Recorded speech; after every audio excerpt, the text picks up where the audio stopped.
Let's talk about why your partner may not want to have sex with you.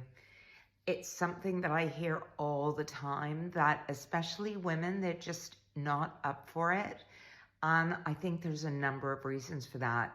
One is, yeah, of course, sometimes our hormones do dictate that things just aren't as juicy as they once were. And sometimes when you're in the menopause or post-menopause, sex can actually be quite painful. And if it's painful, we just don't want to do it. If you are having painful sex, then I would advise seeing a healthcare professional. As a woman, I've been on vaginal estrogen for a while, and I can tell you it is absolutely transformational. So that could be one reason. Second reason, of course, is that some women just never have really explored their own desire, what they want. They've just done sex in service to men. And as a result of that, when they get to a certain age and it's no longer a requirement, they just think, I'm done. I didn't really enjoy it.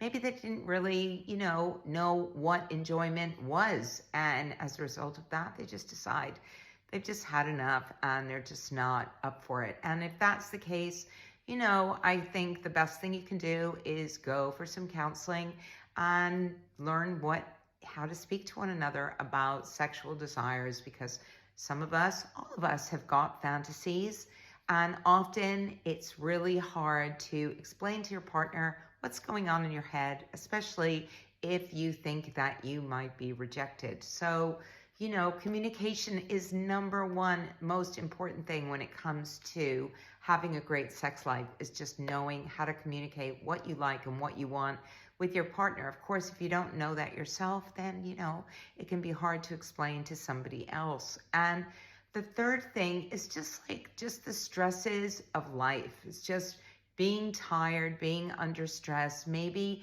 you're doing all the housework. Maybe you're not feeling like a lot of the stuff that you'd like to be shared is being shared, and you're taking on all that responsibility yourself. And therefore, sex is the one thing that you can say, you know what? I don't have to participate in this. I'm doing enough already. I'm done with doing that. And withholding sex is some sort of power trip, right? So I think there's that as well. But, if your partner is not up for having sex, the best thing to do is to find ways to talk about it. Because if you don't talk about it, then nothing's going to change.